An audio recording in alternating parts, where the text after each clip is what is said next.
kumusta naman? Gusto ko din po makatulong sa kanya. Kaya naglalako po ako ng biko. Ba't ka umiiyak? Kasi gusto ko hindi nila maranasan yung nararanasan namin ngayon. Na mahihirapan kami ngayon sa kanila. Na hindi kami nakapagtapos. So yun mga kababayan, mga kabarangay, speaking of pabahay, ito mayroon kaming niluluto na bibigyan ng bahay. Kagaya po ng bahay ni Steph. Bali, lahat po ng pababahayan natin ganitong setup kasi nakita ko maayos, tsaka matibay. Tsaka talagang, syempre, pag ganito yung ginawa natin, pang matagalan na. Kaya yon, abangan nyo mga kababayan na abangan nyo po yung kung kanino namin at kung sino yung bibigyan namin ng bahay. Mga kababayan, mga kabarangay, magandang tanghali po sa atin lahat. Kumusta po kayo? Sana po ay nasa mabuti kayong kalagayan. Mga kababayan natin nasa ibang bansa, maraming salamat po parati sa inyo. Mga kababayan, mga kabarangay, nakaraang araw po nadaanan ng aking team, nadaanan ng aking mga kasamaan si Steph. Ayan. At hindi ko inaasahan mga kababayan na si Steph pala ay nagtitinda-tinda na siya ng mga kakanin. At aksidente nga po na nadaanan ng aking mga kasamahan nung time na yon at nagkataon din na wala ako. At sino po sa inyo dyan mga kababayan ang nakapanood ng bidyong iyon? At ang sabi ni Steph ay sana madalaw daw ulit siya ni Daddy Frankie. So mga kababayan, mga kabarangay, sa mga bago pa lang sa aking channel, si Stephanie po or si Steph, asawa ni John Lloyd, ay siya po ay isa nating beneficiary na napabahayan natin I think 2 years ago. So nung nakarecover na sila, naging okay na, is pinabayaan na natin sila, kumbaga madalang na natin silang puntahan. Pero ngayon mga kababayan, dahil kahilingan ni Steph na sana daw po ay madalaw muli ni Daddy Frankie, at eto mga kababayan, nandito kami ngayon malapit sa kanilang bahay para kumustahin ni Daddy Frankie. Kumusta ka na? Oh, baby. Oh, si baby, bless. Bless. Oh, bless ka. Hindi. Bless.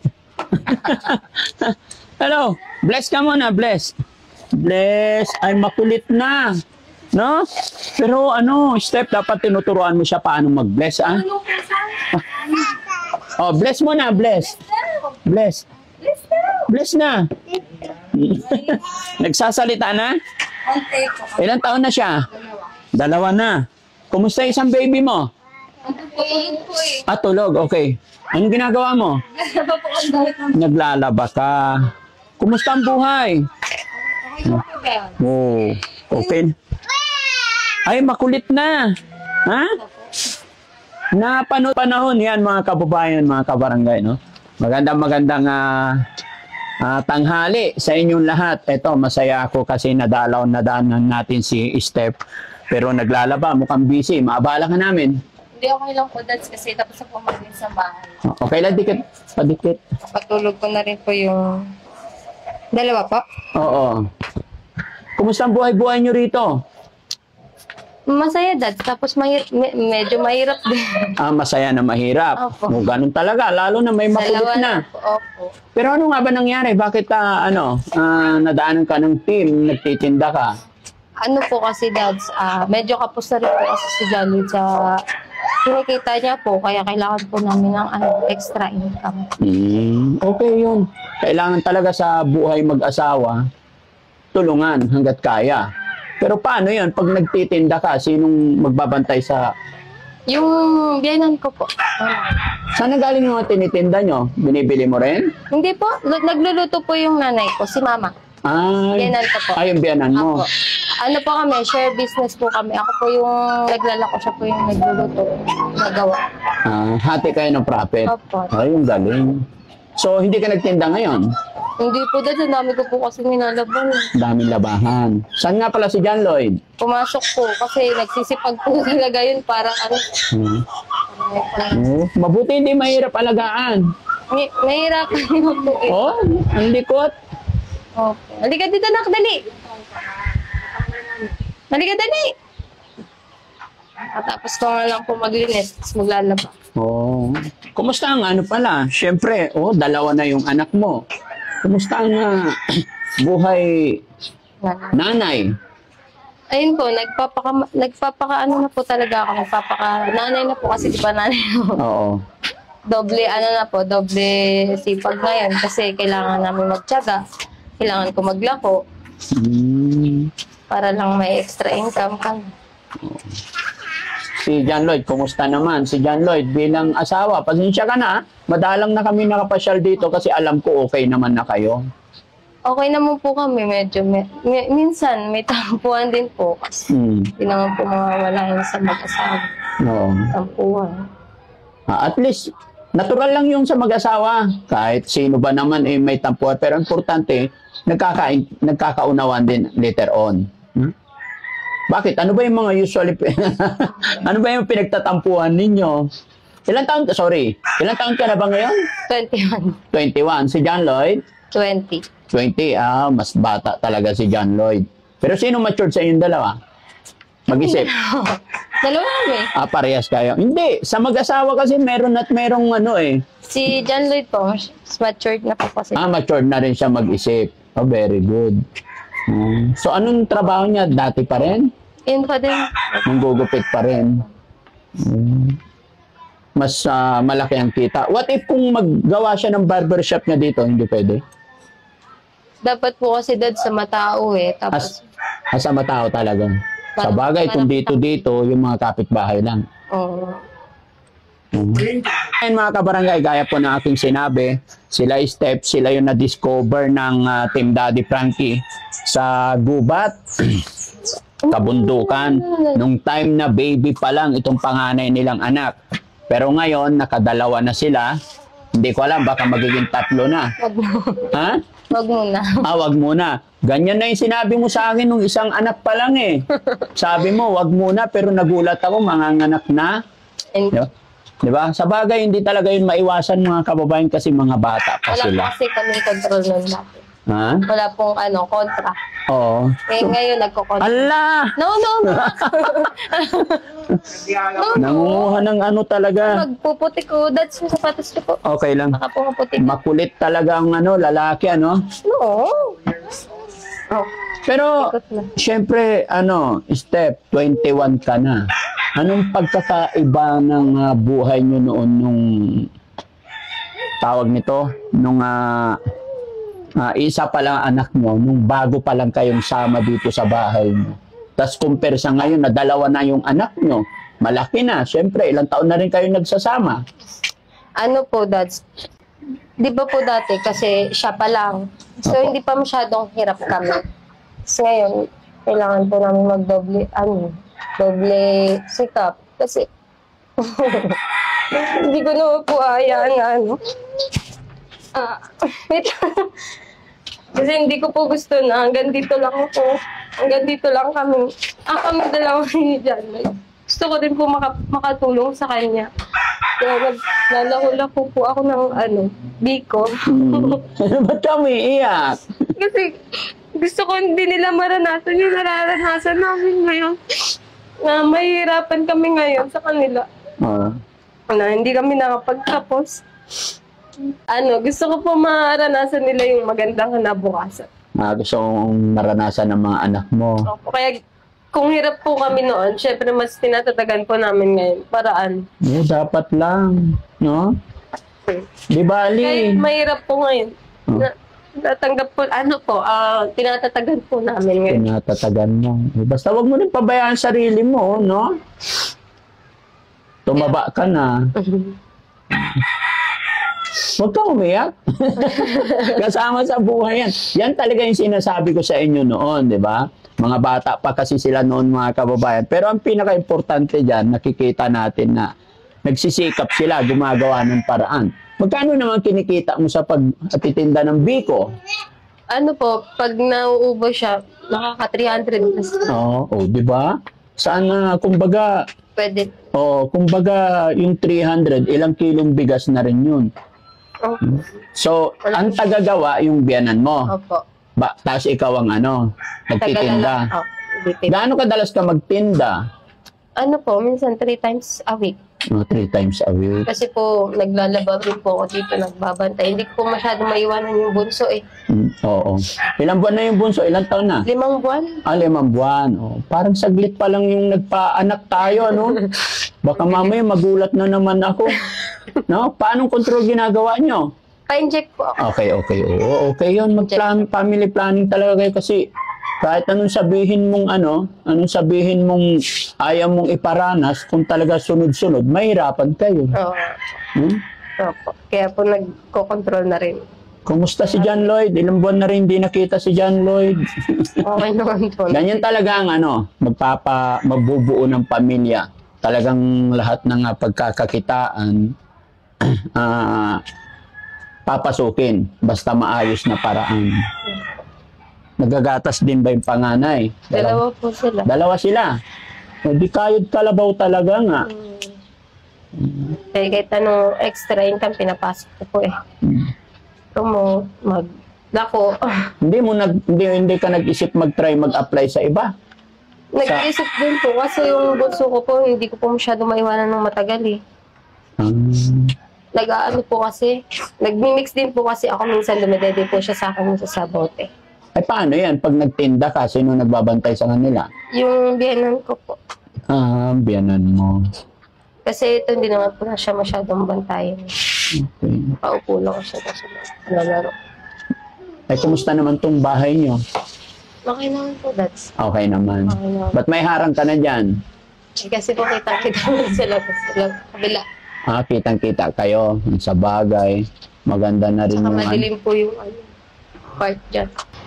Steph, syempre, ngayon 2 na yung anak mo. Tapos may sarili kang bahay. Noon, 1 pa lang, alam ko nakakaya nyo pa. Pero syempre, alam ko, pinagdaanan ko rin yung hirap ng magsisimula or magbubuo ng pamilya.